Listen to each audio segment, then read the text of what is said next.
बेटे बहू के इंतजार में अब झपकी आने लगी थी सुधा जी को।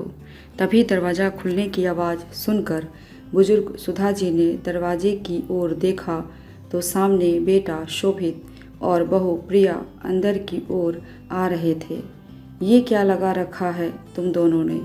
समय देखा है, रात के 12 बज रहे हैं। हर रोज़ देर रात को पार्टी से लौटना क्या अच्छी बात है? मैं बूढ़ी यहाँ सारा घर का काम करती रहती हूँ और तुम्हारे बाबूजी को बाहर जाकर सब्जी दूध लाना पड़ता है। मैं कुछ कहती नहीं थी कि हो जाता है कभी कभार, मगर तुम दोनों ने तो इसे अपनी आदत में शामिल कर लिया है। थोड़ी तो शर्म करो तुम दोनों। शोभित ने पहले तो घूर कर माँ को देखा, फिर अपनी पत्नी प्रिया की ओर, जिसका चेहरा गुस्से से तमतमाया हुआ लग रहा था। सुबह बात करते हैं माँ, इतना कहकर शोभित पत्नी प्रिया को लेकर अपने कमरे में चला गया। बंद कमरे में कपड़े बदलते हुए अंदर से आवाज़ें आ रही थी। जीना हराम कर रखा है इन लोगों ने, हर बात पर टोका टाकी। अब बर्दाश्त करना मुश्किल है, कुछ करना पड़ेगा। अब पानी सिर से ऊपर होने लगा है। अपने कमरे के दरवाजे पर खड़े महेश बाबू के कानों में जब ये शब्द पड़े तो वह गुस्से में सुधा जी को देखते हुए बड़बड़ाने लगे। अब कहो बच्चे हैं। सुधा, बस बहुत हुआ, अब तुम्हारी एक नहीं सुनूंगा। बीमारी का इलाज वक्त पर ना हो तो वो नासूर बन जाती है। पेशे से डॉक्टर रह चुके महेश बाबू ने कहा। आप सही कहते थे महेश जी, मैं ही बच्चे हैं आज नहीं तो कल समझ जाएंगे सोचती रही, मगर अब आप ही कुछ इलाज कीजिए। मुझसे ये सब बर्दाश्त नहीं होता। जब देखो हमें ही उल्टा सुना देते हैं। क्या इस बीमारी का इलाज है आपके पास? इलाज तो है, मगर अब तक तुमने मेरे हाथ बांध रखे थे। खैर, कल ही इस बीमारी का इलाज हो जाएगा, बस तुम पिघलना मत। अगर स्वाभिमान और सम्मान से अपनी आखिरी सांसें लेना चाहती हो तो मेरे निर्णय में साथ रहना। महेश बाबू कुर्सी पर बैठे सुबह होने का इंतजार करने लगे। सुबह होते ही महेश बाबू ने बेटे शोभित और बहू प्रिया को कमरे में आने का आदेश दिया।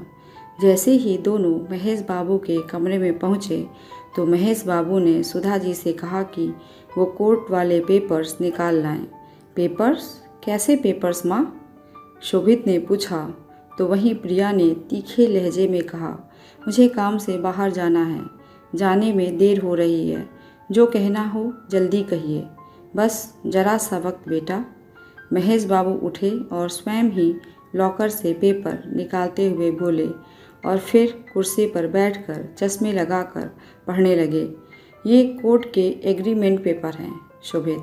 तुझे याद होगा तेरे 18वें जन्मदिन पर जब तूने सबसे महंगी वाली बाइक मांगी थी, तब मैंने तुझसे ये पेपर साइन करवाए थे और तूने मुस्कुराते हुए सहमति जताई थी। क्या है इन पेपर्स में?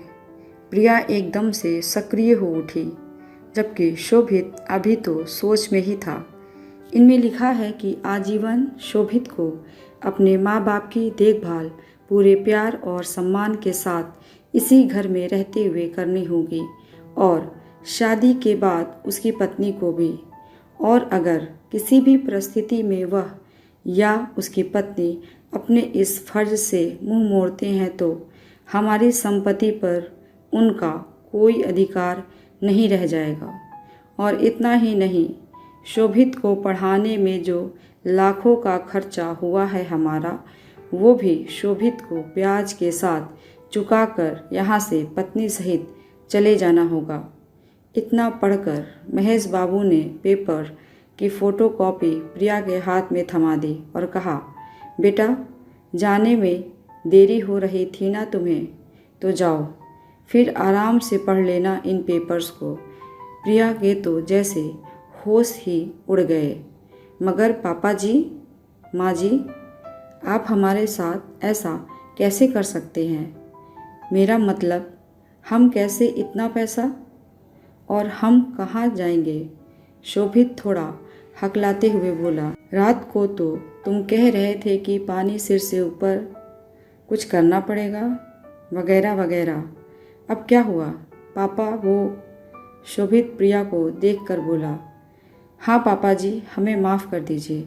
वो हम बच्चों से गलती हो जाती है तो बड़े उन्हें माफ़ कर देते हैं। आप भी हमें माफ़ी। प्रिया थोड़ा सा धीमी आवाज़ में सिर झुकाकर बोली। बेटा, जख्म जब इलाज हो जाए तो उसको काटना ज़रूरी हो जाता है। ये बात हम दोनों बखूबी जानते हैं। क्यों शोभित, सही कहा ना मैंने? खैर, अगर आगे से जिम्मेदार और सावधानी बरतने का वादा करो तो कुछ समय दूसरी दवा से इलाज करने की परमिशन दे सकता हूँ। जैसे कि आज से, बल्कि अभी से रसोई घर तुम्हारे जिम्मे और बाहर से सामान वगैरह लाने की जिम्मेदारी तुम्हारी शोभित। हाँ, यदि तुम दोनों अच्छे से अपनी जिम्मेदारियों को निभाने लगोगे तो हम दोनों भी तुम्हारी मदद करते रहेंगे।